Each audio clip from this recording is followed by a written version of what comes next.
Y entonces es un punto bastante interesante, ¿verdad? ¿Cómo reformar un colegio donde tienen los problemas lentos y persistentes de la pobreza, del crimen, de las drogas? Hay que cambiar la comunidad. Y ustedes saben que cambiar la comunidad no es algo que se puede hacer en un solo año. Entonces, son las investigaciones y la preparación que nosotros estamos tratando de hacer con nuestros alumnos en el programa. Los resultados, yo les puedo decir, actualmente lo más importante es unir lo que está haciendo la universidad con los distritos de escuela.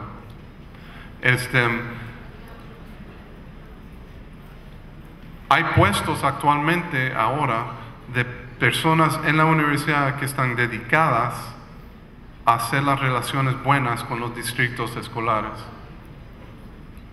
Selección de participantes y sus mentores. Es muy importante seleccionar bien quién va a entrar en el programa y quién va a ser el mentor de ese alumno. El énfasis, como les dije, en el liderazgo pedagógico.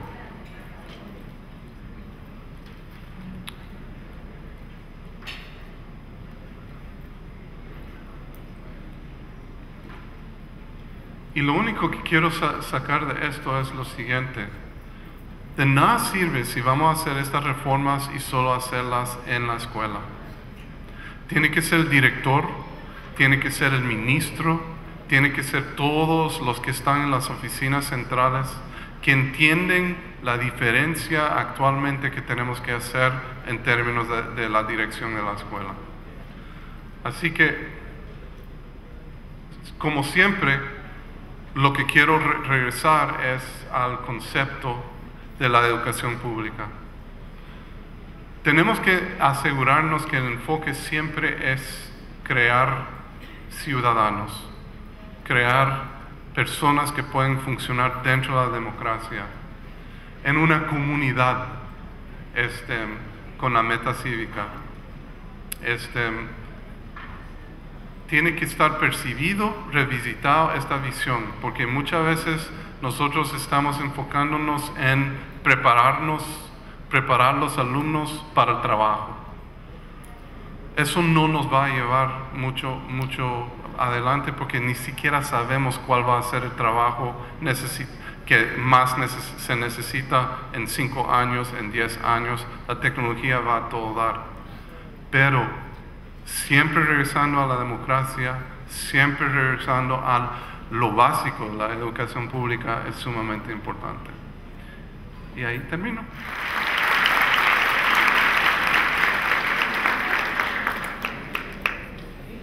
Bueno, muchísimas gracias a doctor Daniel Reyes Guerra. Yo estoy pensando, o solamente tendría tiempo para 2 preguntas breves. O si no, lo que podemos hacer es pasar a la otra conferencia y entonces cuando terminemos con la doctora Alba Richodó, entonces hacemos un pequeño espacio para cualquier inquietud o pregunta que tengan. Lo hacemos así entonces. Nos complace recibir a la doctora Alba Richodó.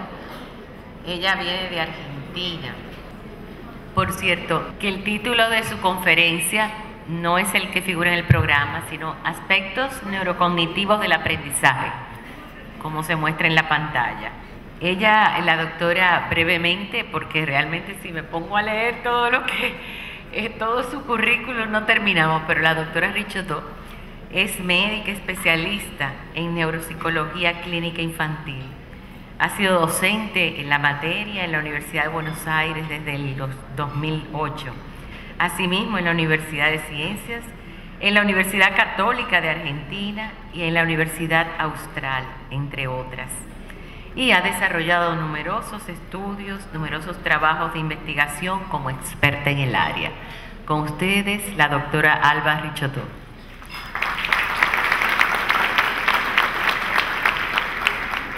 Buen día. Lo primero que quiero decir es que de verdad me siento muy estar invitada en un congreso de educación. Yo soy una convencida de que lo que les voy a traer hoy es lo que se viene dentro de la educación y lo que va a haber que incorporar en los próximos años. Así que la verdad que, además de que soy docente desde hace muchos años y tengo, como dicen en mi país, soy un poco maestra ciruela, no sé si se usa acá, que tengo un corazón así de maestrita.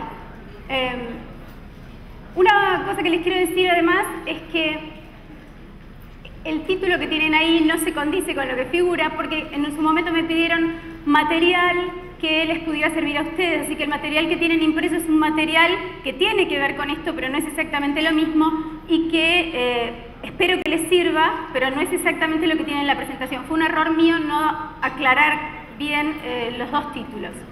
Otra cosa que quiero decirles es que mucho de lo que van a ver en esta charla va a ser difícil porque no es lo que normalmente están acostumbrados a escuchar. Mi idea y la idea de esta charla no es que se vuelvan de pronto expertos en neurodesarrollo, porque van a decir, bueno, encima de todo lo que tenemos que hacer con la currícula, encima de todo lo que nos piden ahora, además tenemos que saber de patologías del desarrollo. No, no es la idea.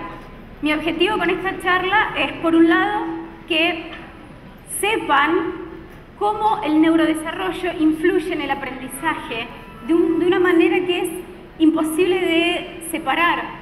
Y por otro lado, que sepan ustedes que como docentes son agentes de salud, que sepan detectar cuando hay niños que van a necesitar algún tipo de evaluación especial, desde una consulta con un psicopedagogo, con un fonoaudiólogo, con un neurólogo.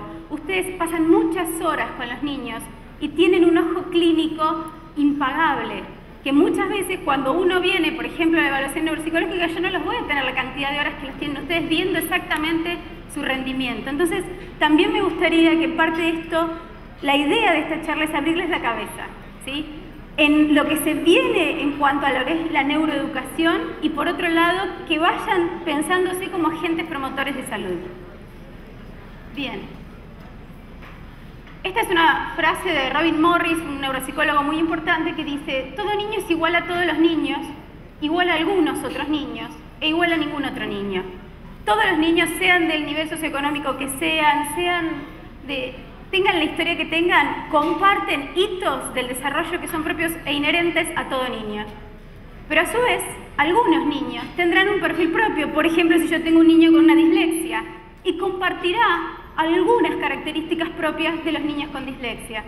Pero a su vez, cada niño es igual a ningún otro. ¿Por qué? Porque ese niño se está desarrollando en un contexto histórico, sociocultural y familiar y educacional que es específico para él. Y esto hay que tenerlo en cuenta, porque uno debería apostar siempre a tratar de hacer una educación lo más personalizada posible. Eso que ven ahí es el desarrollo de la corteza. Los puntitos más oscuros son los núcleos de las neuronas y lo que se ven como rayitas son las ramificaciones que hacen que esas neuronas se conecten, ¿sí? Les voy a tratar de bajar las cosas lo más coloquialmente posible. Si se fijan, este es un chiquito recién nacido, es un neonato, y acá estamos a los 24 meses. Los puntitos oscuros, o sea, la cantidad de neuronas, no se modifica prácticamente. Lo que sí observamos es la enorme comunicación que adquieren esas neuronas. Eso se llama sinapsis y es la comunicación entre las neuronas. Y la clave del cerebro no es la cantidad de neuronas que tengamos, sino la forma en que se conectan. Y esa forma en que se conectan está en parte determinada biológicamente, pero en parte, y en gran parte, es producto de la experiencia. Y a esto hay que sumarle dos hitos muy importantes. En el primer año de vida, ¿sí?, hacia los 12 meses, se va a producir lo que se llama la primera poda neuronal. ¿Esto qué es?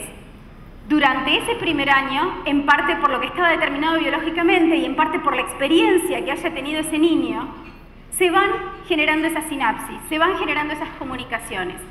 Al primer año, el sistema lo que hace es esto: fortalece aquellas comunicaciones que justamente se fueron dando y barre, se deshace, poda aquellas comunicaciones que no se utilizaron mucho, que por ahí se dieron pero no se utilizaron. La idea de eso es que adaptativamente es bueno porque se va a fortalecer aquello que es necesario para ese individuo. Ahora, si vemos la contracara, si en ese primer año de vida el niño no tuvo una experiencia enriquecedora y además no tuvo la nutrición suficiente como para poder generar esas ramificaciones entre las neuronas, al primer año de vida se van a podar un montón de conexiones que después no pueden restablecerse de la misma manera. Por eso es fundamental la experiencia, la alimentación, la estimulación en ese primer año de vida. La segunda poda neuronal, la vamos a charlar dentro de un rato, tiene que ver con la adolescencia, con los cambios que se van a dar en la adolescencia. Pero es muy importante tener en cuenta esto. Otro aspecto a tener en cuenta es que para que estas sinapsis se fortalezcan, hay muchas hormonas, muchos neurotransmisores que están ligados al estrés.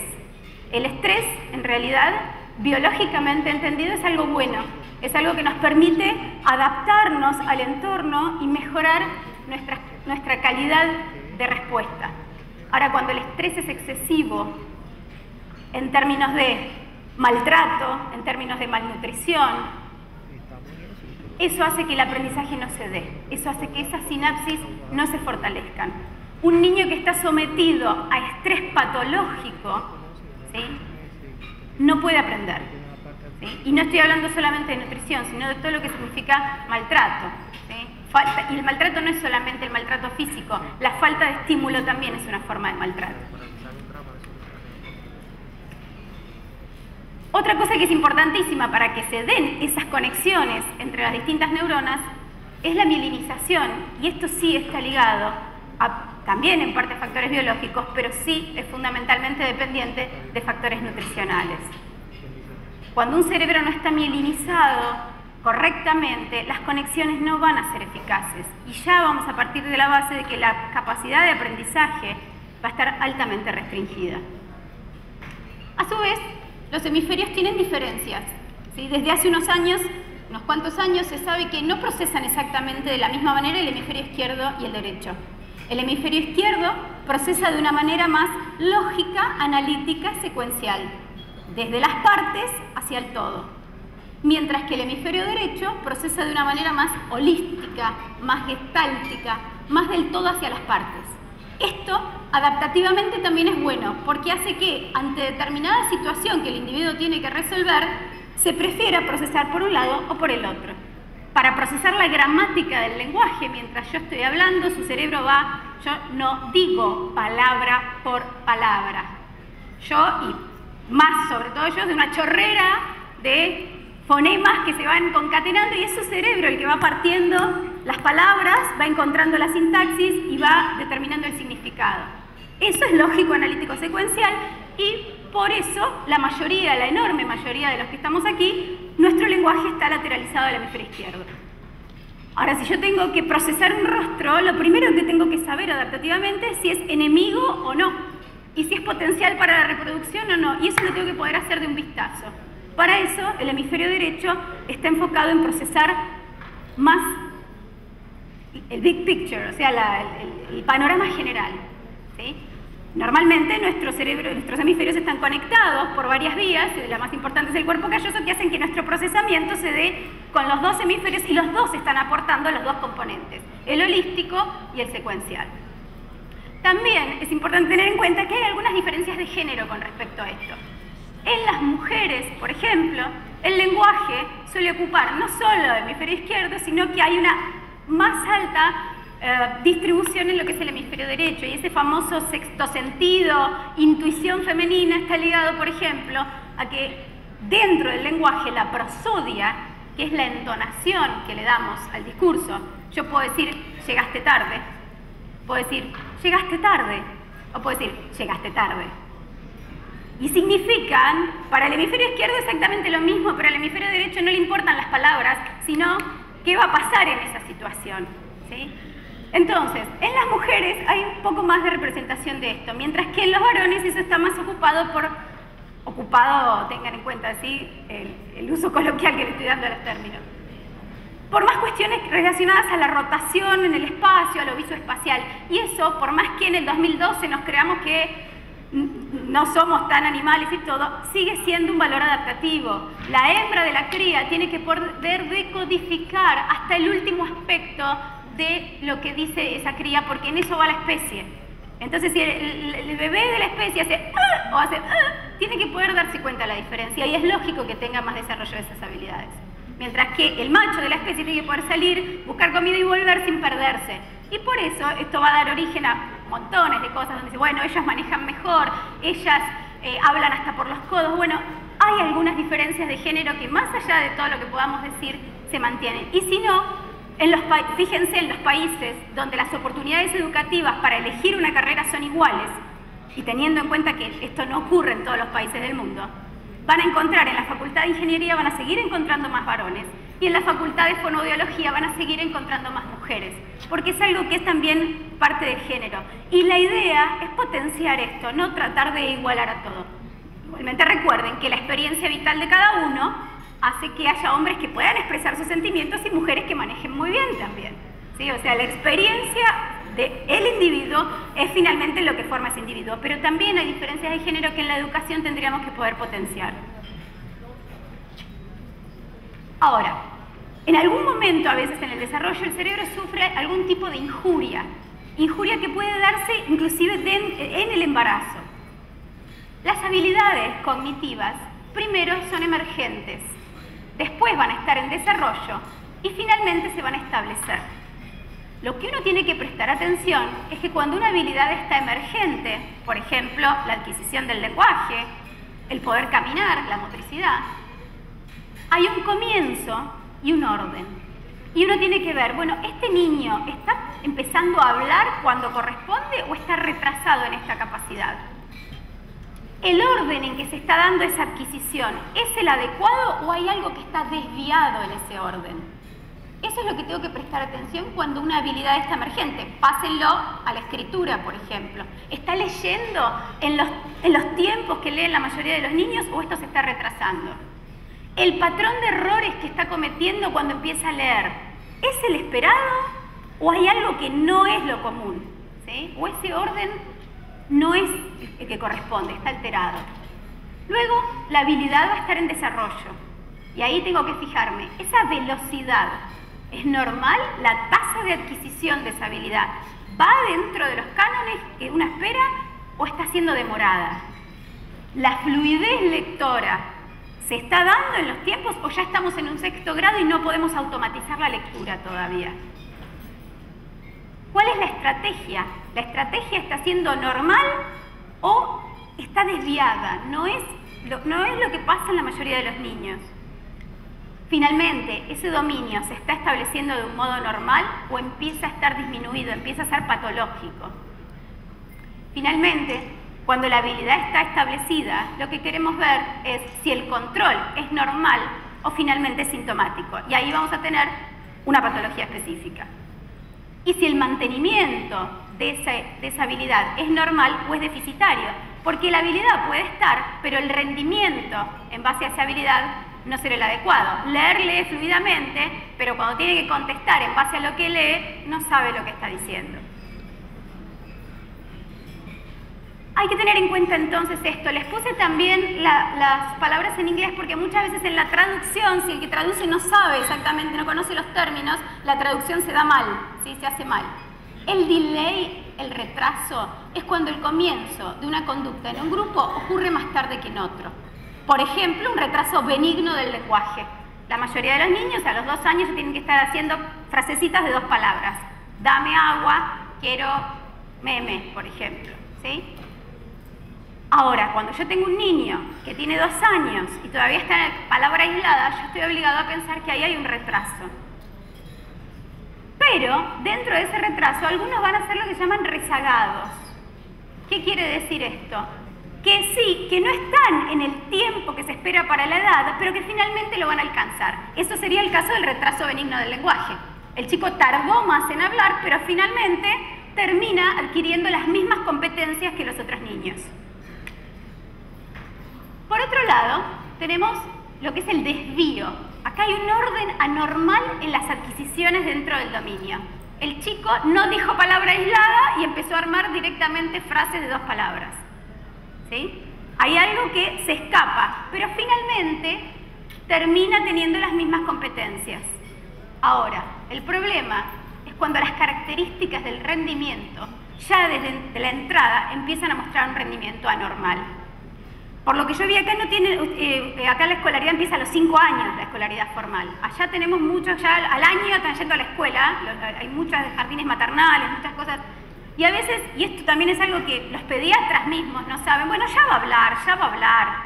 Pero cuando yo tengo un niño que omite fonemas iniciales vocálicos, por ejemplo, ananá, bueno, ustedes le dicen piña a la ananá, bueno, puede ser. Bueno, supónganse ananá, ¿sí? Y dicen nana, nana. Si está omitiendo algo, un fonema vocálico inicial, que es algo que es lo primero que tiene que adquirir. Yo no puedo sentarme a esperar a ver si eso es un retraso normal. Acá estoy viendo que hay un desvío importante y que hay rasgos que son patológicos. La dislexia, por ejemplo, el trastorno en la adquisición de la lectura, es algo que según el manual DSM-4, que es el manual de los trastornos, solamente se puede diagnosticar si el niño está 2 años separado de lo que es su nivel intelectual, su nivel de rendimiento académico, o sea, su grado escolar y su grado escolar, su nivel intelectual y su, ay, no me sale la palabra, y su edad cronológica. Ahora, esto quiere decir que yo no voy a hacer un diagnóstico de dislexia hasta los 8 años. Eso para el DSM-4 está bien. ¿Por qué? Porque hay un montón de niños que están teniendo un retraso, o están rezagados, o están teniendo un desvío, y finalmente van a ser lectores competentes. El problema es que yo tengo que poder empezar a detectar los que tienen el trastorno, porque ya a los 3 meses de haber empezado la escolaridad primaria, o ya en la salita de 5, me puedo dar cuenta que hay algo que no va, y no voy a esperar a los 8 años para hacer el diagnóstico de dislexia, porque va a ser mucho más tarde, porque la plasticidad en ese cerebro ya no va a ser la misma. Hay una cosa que hay que tener en cuenta también, la plasticidad neuronal, la plasticidad cerebral, es algo que hace que nosotros podamos aprender hasta el último día de nuestras vidas. Todos seguimos aprendiendo siempre. Si ustedes hoy, en todo lo que vayan a ver en las conferencias del día, se llevan una cosita nueva, su cerebro se modificó plásticamente. Y si eso se lo guardan y realmente es un aprendizaje duradero, se modificó para siempre. Entonces, aprender uno puede aprender hasta el último día de sus vidas, pero hay periodos críticos. Hay periodos donde la plasticidad es máxima y hay periodos donde es menor. El chico, desde el nacimiento hasta los 5 años, esos son los periodos máximos, ¿sí? De máxima plasticidad. Y hay habilidades que tienen periodos críticos. ¿Qué quiere decir esto? Que hay un momento donde se necesita que se aprenda, porque después la eficacia en el aprendizaje no va a ser la misma. Y un caso muy claro es el lenguaje. Si ustedes llegan a un chico, se les llega a un chico en una salita de 5 que todavía no habla o que habla de modo muy rudimentario, sepan que las posibilidades de pronóstico no son las mismas que si ese chico se lo hubiera detectado a los 2 años. Entonces, lo importante es que ustedes estén con el ojo avispado cuando ven algo que escapa a el tipo de error que está cometiendo ese chico, no tiene nada que ver con los alumnos que ustedes ven en general. A ese ya habría que derivarlo. No voy a esperar 2 años para ver si tiene la patología o no. Otra cosa importante, en lo que es el desarrollo cognitivo, académico y social, hay 3 factores que son determinantes a nivel cognitivo. El cociente intelectual, en términos, quiero que entiendan que ya no se usa más el cociente intelectual como algo predictivo y como algo fijo, y el que tiene 100 está bien y el que tiene 70 es un retraso leve. No, el cociente intelectual, la inteligencia mejora. Ya no está más ese constructo de algo fijo, de algo inamovible, y se mejora con el aprendizaje. Pero sí es verdad que hay factores neurobiológicos que son limitantes. Van a tener niños que van a tener un retraso, ¿sí? Un retraso madurativo o un retraso mental, y hay una parte que se puede mejorar, pero hay un tope, ¿sí? Las habilidades, la capacidad intelectual determinada biológicamente es un factor importante, pero sobre eso igual siempre podemos aumentarla.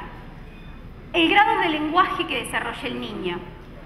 Está visto que cuanto más lenguaje desarrolla un niño, más incrementa su cociente intelectual. Y a la inversa, si está más limitado en su cociente, menos desarrollo va a tener de su lenguaje. Y lo que se llaman funciones ejecutivas, y sobre esto quiero llamarles mucho la atención. Las funciones ejecutivas ahora las vamos a definir, pero son las que están en nuestros lóbulos prefrontales y son las que hacen que nosotros actuemos de la manera que actuamos. Las decisiones que tomamos, la forma en que aprendemos, las estrategias que utilizamos y personalmente, todo eso son nuestras funciones ejecutivas. Es la conducta dirigida a un fin.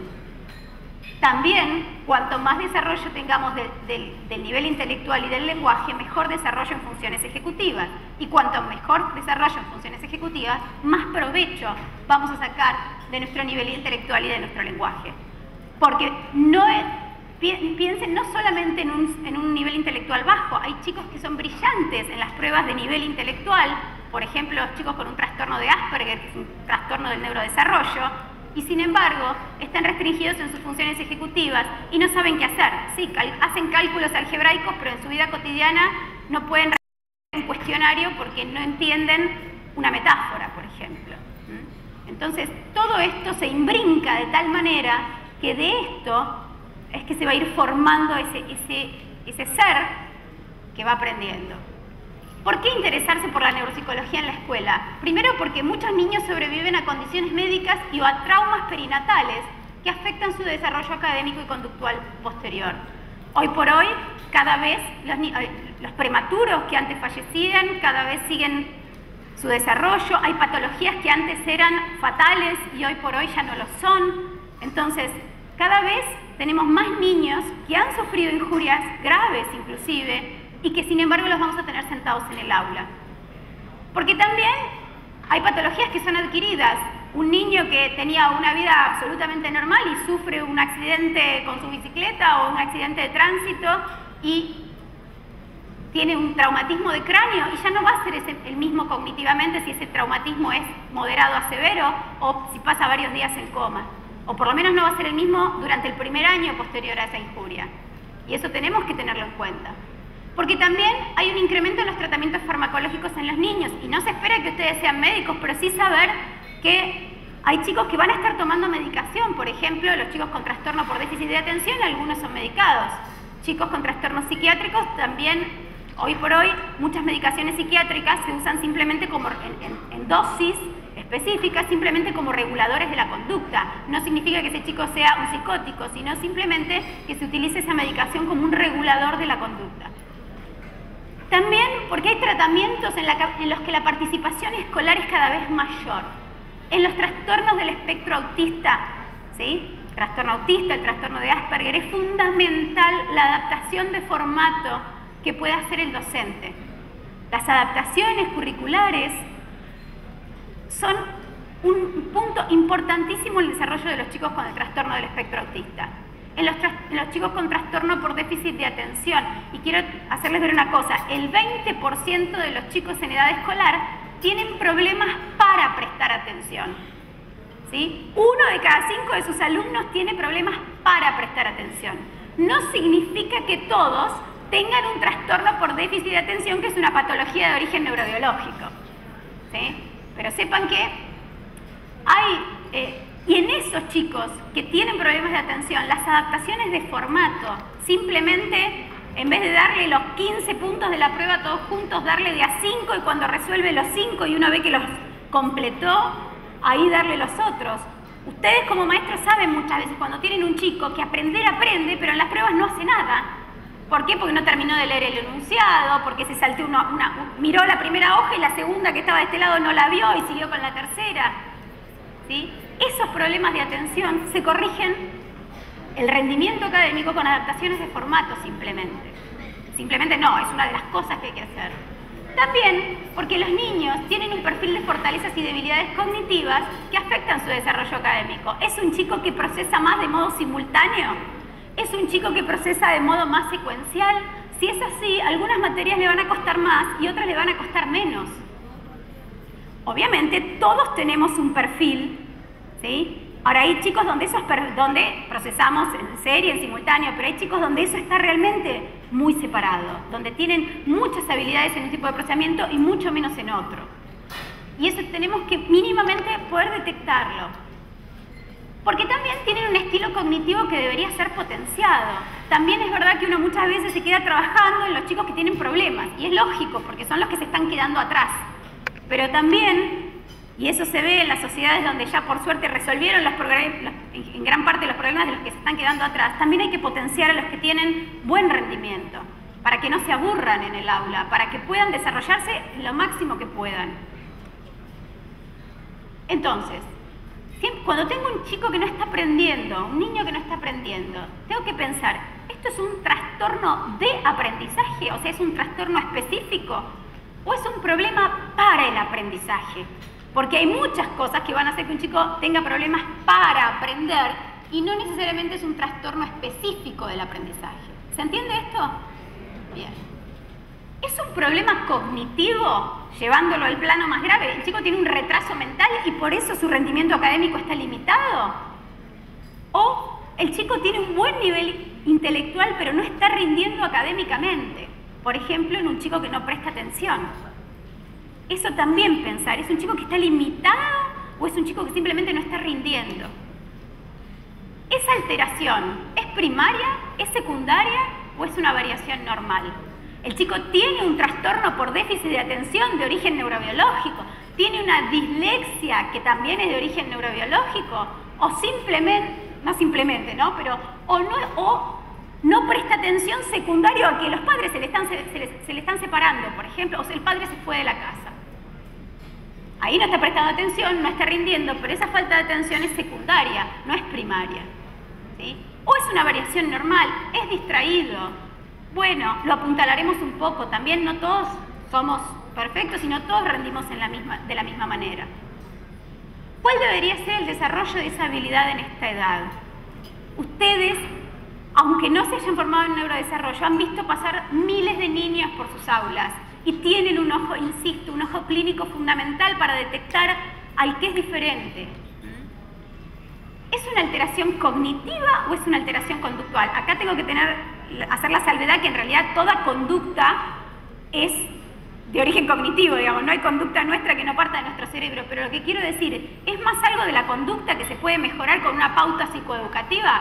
Por ejemplo, haciendo un refuerzo positivo de sus logros y extinguiendo las conductas negativas, ¿o es algo realmente donde hay un compromiso cognitivo que no le permite, por ejemplo, entender la consigna de lo que le estoy diciendo?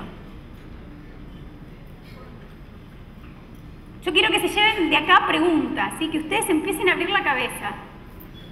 ¿Cuáles son los trastornos específicos del aprendizaje?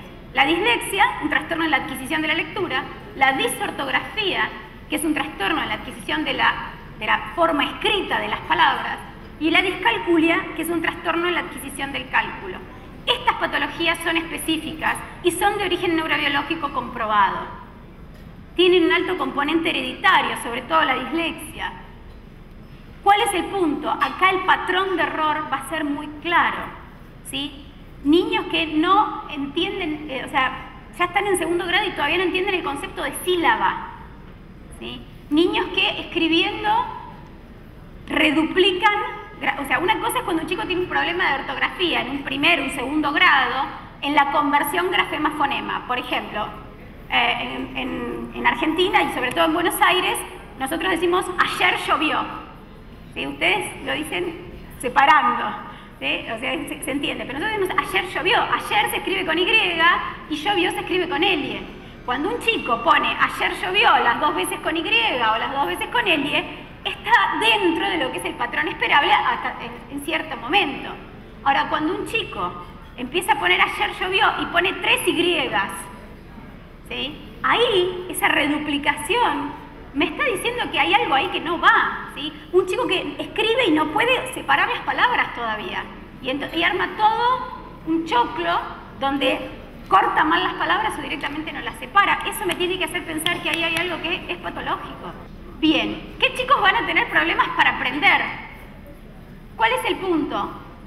La mayoría de los que ustedes se van a encontrar van a tener problemas ambientales, socioculturales o de la escolaridad. Hay chicos que tienen un déficit de atención en una escuela determinada y no son ADD o TDAH, que es el trastorno por déficit de atención, en otra escuela. Ahí lo que hay es un problema donde ese chico no es para esa escuela o esa escuela no es para ese chico, ¿sí? Chicos que son retrasados en una escuela y en otra no.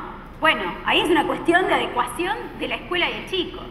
La mayoría entonces van a tener problemas ambientales, pero cada tanto les va a llegar uno que tenga un problema específico.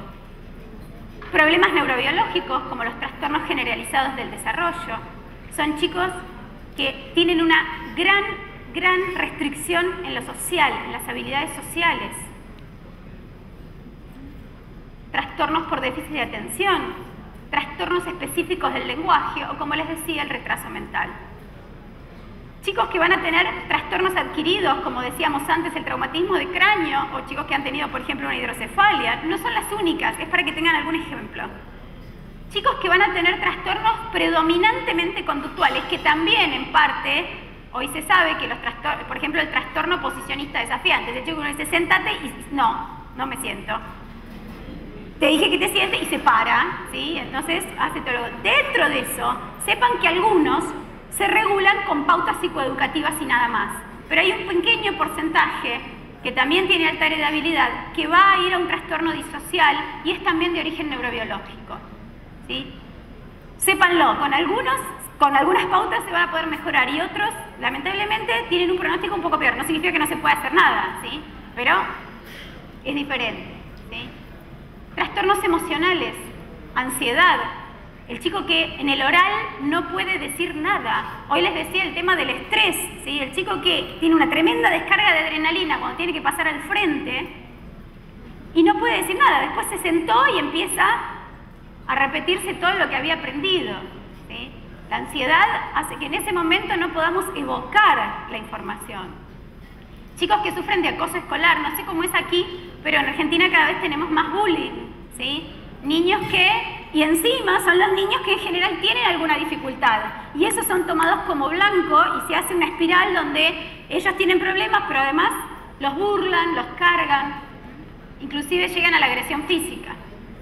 Chicos que van a tener trastornos propiamente neuropsicológicos como una falla en las funciones ejecutivas, no pueden organizar su producción, no pueden entender cuál es el objetivo del ejercicio y planificar la estrategia para resolverlo. Miren, hay puntos que son hitos. Cuando un chico entra a primer grado y empieza a caer su rendimiento, en realidad en salita de 5 van a detectar a los que tengan trastornos generalizado del desarrollo del espectro autista. Son los chiquitos, sobre todo los de alto rendimiento, que hablan bárbaro con los adultos, genial, pero no juegan con nadie en el recreo, ¿sí? No comparten un interés, no tienen empatía por lo que le está pasando al otro. Ahí esos los detectan en salita de 5. Primer grado, el chico que colapsa, piensen en dificultades de aprendizaje, sobre todo las más específicas. Chico que no adquiere la lectoescritura y mucho ojo de que si esa dificultad en la adquisición de la lectoescritura no es porque está arrastrando un trastorno del lenguaje que no fue diagnosticado. Cuarto grado, o sea, vieron que hay chicos que vienen bien hasta tercer grado y en cuarto grado caen, colapsan. Ahí piensen en fallas en las funciones ejecutivas. La demanda de las currículas en el cuarto grado implican más establecimiento de objetivos, más capacidad de síntesis, más razonamiento, más elaboración y juicio propio. Y ahí el chico que no tiene desarrollado bien las funciones ejecutivas es el que empieza a caer el rendimiento. También lo que se llama el trastorno de aprendizaje no verbal. Son chicos que les cuesta mucho automatizar patrones, ¿sí? No terminan de entender, hay que decirles las tablas 1500 veces y uno se las vuelve a enseñar y vuelven a no poder hacerlo. Son chicos que en la hoja tienen muchas alteraciones en la distribución visoespacial, entonces la hoja es un desastre, es un mamarracho, no pueden encolumnar los números para hacer una cuenta. Y como les decía, la mayoría van a tener estos aspectos. Ojo, que no significa que un chico que venga de un nivel sociocultural pobre no pueda tener una dislexia, porque si no nos quedamos en, bueno, es pobre, no tuvo buena estimulación y punto. No, ¿sí? Estas patologías se van a dar en todos los niveles socioculturales. ¿Cuándo pensar entonces que hay que derivar a ese chico, pedir alguna ayuda, derivar a algún nivel? Porque ustedes no pueden solos con todo. Ustedes lo único que tienen que tener es el ojo alerta y ver que hay algo que no está funcionando. Cuando un chico no responde a múltiples estrategias de intervención, ustedes le dijeron por acá, no fue. Y si trataron esto, no funcionó. Trataron lo otro y no está funcionando. Cuando un chico tiene evidentes muestras de deficiencia en las pruebas pedagógicas, esto que les decía, llegamos a tercer grado y está leyendo como si estuviera en el segundo mes de primero. Un chico que se ve excesivamente desatento por un largo periodo y el chico que tiene problemas de atención claros, El chico que solo es desatento sentado en el aula, piensen en problemas para aprender. Ahora, el chico que es desatento en el aula y en el recreo, porque están jugando al fútbol y cuando no le pasan la pelota está mirando para otro lado y cuando se la pasan no se dio cuenta, cuando los compañeros le proponen un juego y él solo quiere imponer sus reglas y si no se olvida de las de los demás, pierde las cosas y se deja siempre la cartuchera, el saco olvidado, ese chico está teniendo un problema de atención más importante. ¿Sí? Ahí hay un verdadero problema de atención. El chico que tiene déficit de atención lo tiene en todos los ámbitos, no solamente sentado en el aula. Si lo tiene sentado en el aula, piensen en un problema de aprendizaje. Un chico que ya venga, un chico que ya venga con un trastorno neurológico diagnosticado o sospechado. ¿Sí? Y ahora la verdad es que tenemos mucha más información a mano, si bien no todo está chequeado, pero si a ustedes les viene un chico con un trastorno diagnosticado pueden empezar a googlear y tener alguna cierta idea, traten de meterse en foros de gente que esté en el tema, pero hoy se puede llegar a tener más idea y sacar estrategias, hay muchas cosas en internet, estrategias para esto, estrategias para lo otro. Un niño con una historia de factores de riesgo para el neurodesarrollo, padres. O sea, todo lo que tenga que ver con adicciones durante el embarazo de todo tipo, malnutrición, prematurez, todos esos factores y que además siempre están interrelacionados lamentablemente, es un chico más vulnerable. ¿Sí? Un chico que, miren, en la prematurez el principal trastorno después a la larga es el déficit de atención. Entonces, cuando ustedes tienen un chico con déficit de atención y preguntan, ¿es prematuro? Y bueno, ya saben que ahí van a tener que trabajar más específico porque seguramente no es una cuestión solamente de conducta. Un niño que retorna al colegio luego de una injuria neurológica, tuvo meningitis y volvió al colegio. Y ahora no es el mismo chico. Un chico que tiene una gran caída en su rendimiento que no puede ser explicada por otra cosa. A todos estos niños traten de cuando los detectan, derivarlos, ¿sí? Estos son los trastornos que pueden aparecer en la infancia según el DSM. Retraso mental. Tengan en cuenta que el 2,5% de la población tiene retraso mental, así que piensen que cada tanto a alguno les va a llegar. Sí, es el 2,5% de la población. El retraso mental, de todos modos, ¿sí? Hay leve, moderado y severo, y el 85% de los retrasos mentales son leves. ¿Sí? Pero van a tener en sus aulas chicos que tienen retraso mental. Igual, ojo, primero que con el DSM-5 dentro de unos años se va a llamar discapacidad intelectual y no retraso mental. Segundo, que hoy por hoy para diagnosticar retraso mental no se hace como se hacía antes, le tomo una prueba de cociente intelectual y si dio menos de 70 es un retraso mental. Ojo, para que sea un retraso mental el chico tiene que tener un nivel intelectual por debajo de 2 desvíos, o sea, por debajo de 70 de lo que es la población normal, pero además tiene que dar mal en las escalas de habilidades adaptativas.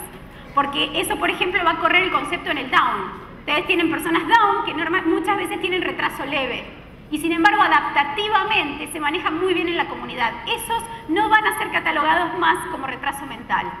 Van a tener una discapacidad intelectual, pero no van a ser un retraso. Así que ojo que el criterio también de retraso mental se va corriendo. Lo que quiero ser por ahí, soy un poco dura con el término, pero para que sepan que les va a tocar chicos que no van a estar a la altura de las circunstancias.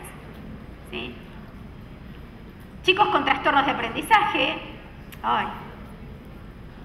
trastornos de la coordinación motora, como les decía, los generalizados del desarrollo, el trastorno por déficit de atención, trastorno disocial de conducta y oposicionista desafiante, trastornos de tics. Cuando ustedes tengan un chico que empieza a tener, que le cuesta prestar atención, que es un poco rígido, inflexible, cuando le dicen que se cambie de asiento no se quiere cambiar y que tiene tics, derívenlo, por ahí están ante un trastorno de Tourette. ¿Sí? Sobre todo esto, el blinking, ¿sí? El parpadeo, esto con la nariz, ¿sí? Chicos que ven que tienen tics y que los tics van cambiando, hagan que vayan a ver un neurólogo. Por ahí es simplemente un tic o por ahí es otra cosa. ¿Por qué les digo? Porque si tiene un trastorno de Tourette, probablemente tenga déficit de atención y fallan las funciones ejecutivas y le van a venir bien las adaptaciones de formato. El chico que no puede separarse en la salita, no puede hacer que la madre lo deje. ¿Sí? O que tiene mutismo selectivo, no habla con nadie en la escuela, pero en la casa sí habla. Esos son trastornos de ansiedad. Bien, esto ya se los había dicho. El DSM versa sobre los criterios clínicos, pero no sobre el desempeño de ese chico. Y ahora les voy a mostrar que un chico puede ser diagnosticado con dislexia según el DSM, pero con eso no hacemos nada, porque el patrón de dislexia puede ser muy diferente entre un chico y otro. Por ejemplo, tener una dislexia pero de tipo fonológica. Entonces, tenemos en el nivel más bajo, ¿sí?, más básico de nuestros procesos neurocognitivos, las funciones sensoriomotoras y los procesos atencionales. Fíjense igual que las flechitas marcan que esto está interrelacionado.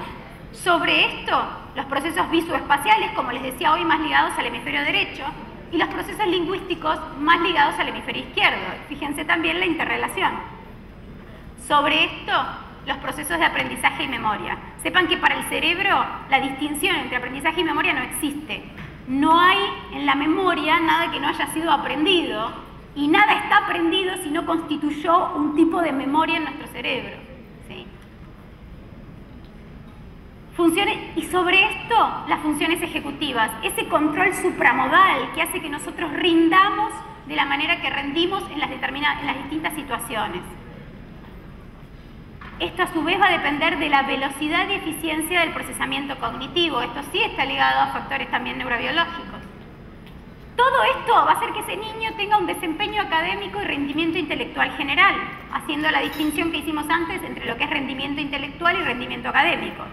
Y sobre esto hay factores situacionales, socioemocionales, culturales y ambientales que también modifican el desempeño de ese niño. Y con todo esto ustedes lidian todos los días multiplicado por 20, 30 o 40 alumnos que tienen en el aula. El punto es este: si ustedes, muchas de las intervenciones o las cosas que yo les digo, por ahí dicen, bueno, además esto, además lo otro, si ustedes se vuelven, detectan, empiezan a cambiar la forma de pensarlo y empiezan a detectar las cosas, por ahí al principio les va a llevar más tiempo hacer una adecuación de formato. Pero después, cuando vuelva a aparecer otro niño con eso mismo, ustedes ya lo tienen armado. ¿Y por qué les digo esto? Porque si ese niño se empieza a desempeñar mejor, su conducta va a ser mejor y todo el aula va a estar más tranquila y más ordenada. Miren, Russell Berkeley, que estudia mucho en trastornos por déficit de atención, dice que en los 3 primeros meses de la escuela, del grado que sea, y sobre todo en los primeros años, solo hay que enseñar habilidades sociales y funciones ejecutivas. Razonamiento, establecimiento de objetivos, planificación. Si uno usara los 3 primeros meses solo para eso, y ahí todos los maestros van a decir, pero yo no llego con la currícula, después tengo un montón de cosas que enseñar. Si uno lo piensa y en esos 3 meses hace esas cosas, habilidades sociales, cuáles son las pautas de convivencia en el aula, que estén claras, que estén puestas, qué es lo aceptable y qué es lo que va a ser castigado, ¿sí? Si uno se pone en eso, esos 3 meses, después el resto de la currícula llega lo más bien, porque hay un montón de cosas que se fueron solucionando en el camino. Y los niños tienen un panorama más claro y ustedes van a estar más descansados, aunque por ahí al principio les cueste hacer el cambio o les lleve más trabajo hacer el cambio. Igual no se olviden que esto hoy es innovación y motivación, así que piensen en el cambio y motívense para el cambio, ¿sí? Bien, no todo igual es para que lo hagan ustedes, los maestros. Hay niveles donde ustedes van a ser, como yo les digo, agentes de evaluación. En la evaluación informal que hagan en el grado. Pero después ustedes pueden derivar al gabinete escolar si es que lo tienen, o equipo, si es que hay equipo pedagógico. Pueden determinar que el chico vaya a hacer una evaluación psicopedagógica o neuropsicológica o neurológica, ¿sí? No todo lo tienen que resolver ustedes, lo importante es que lo detecten. Entonces, en vez de evaluar lengua, matemática, nosotros podemos pensar en términos de, bueno, ¿cómo está su nivel intelectual? ¿Cómo es su atención? El control atencional, la velocidad de procesamiento. ¿Cómo está su memoria de aprendizaje? ¿Rinde igual con material verbal que con material visual, por ejemplo? Esto no es para que ustedes cambien su currícula, es para que piensen cuando ven un chico que tiene un problema. ¿Cómo está su lenguaje? ¿Tiene más problemas de expresión, pero comprende todo lo que le decimos, o directamente no comprende lo que nosotros le estamos diciendo? Y eso se da solo en el lenguaje hablado, más el lenguaje oral y escrito, o se da solo en el escrito y no se da en el oral, por ejemplo. ¿Cómo es su motricidad, su destreza manual? El chico que a los 5 años todavía no definió la mano dominante, piensen que hay algo que no se está desarrollando del todo bien. Mano dominante si el chico es zurdo o diestro.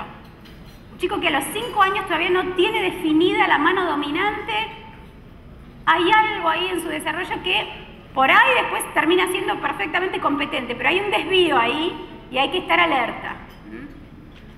Las funciones espaciales, qué capacidad de análisis y síntesis tiene en la construcción, ¿sí? ¿sí? De sus dibujos, en cómo desglosa la información en la hoja del cuaderno, cómo está su nivel de razonamiento, sus funciones ejecutivas, su capacidad de flexibilizar la conducta de planificación, el control inhibitorio de respuestas inadecuadas.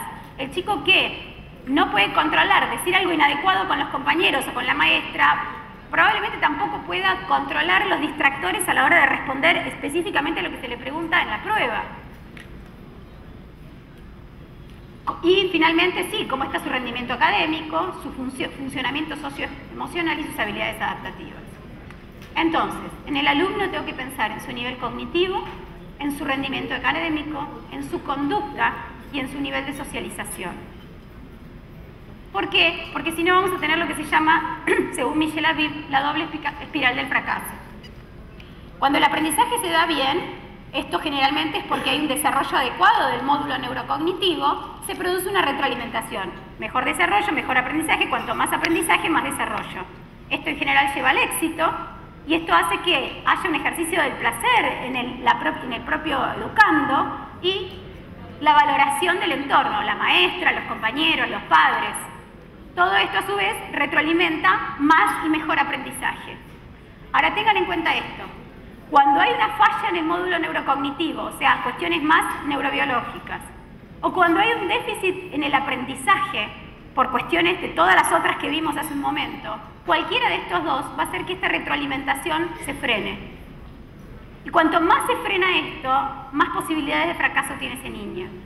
Cuanto más posibilidades de fracaso hay, más ausencia de valoración del entorno, más ausencia de placer por aprender. Y esto, irremediablemente, termina siendo un mayor déficit de aprendizaje. Y esto hay que tenerlo en cuenta. Todo niño que está teniendo una dificultad para aprender, secundariamente empieza a bajar la autoestima, el entorno empieza a abandonarlo un poco, los padres se vuelven más irritables porque no hace la tarea, porque no rinde, porque yo pago la escuela con todo mi sacrificio y él me trae los cuadernos vacíos, ¿sí? Pero sepan que hay una retroalimentación donde a nivel emocional impacta también en ese niño y eso también hay que atenderlo.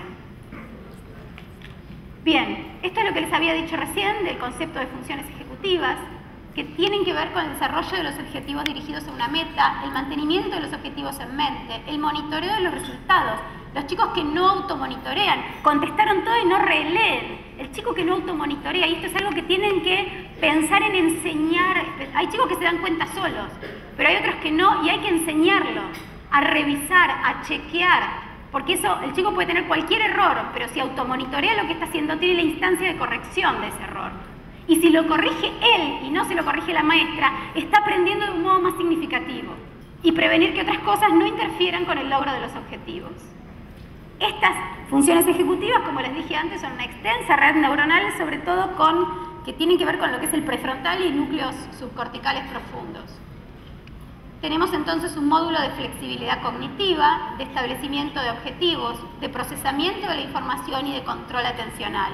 Y todo esto se va modificando, o sea, se va retroalimentando para lo que va a ser después la conducta. Ahora, cuando un chico tiene una velocidad de procesamiento reducida, esto interfiere en la codificación, el tratamiento y la recuperación de la información. El chico que procesa lento, cuando uno le está hablando, cuando la maestra le está hablando, capta 2 de las 3 cosas que le estoy diciendo.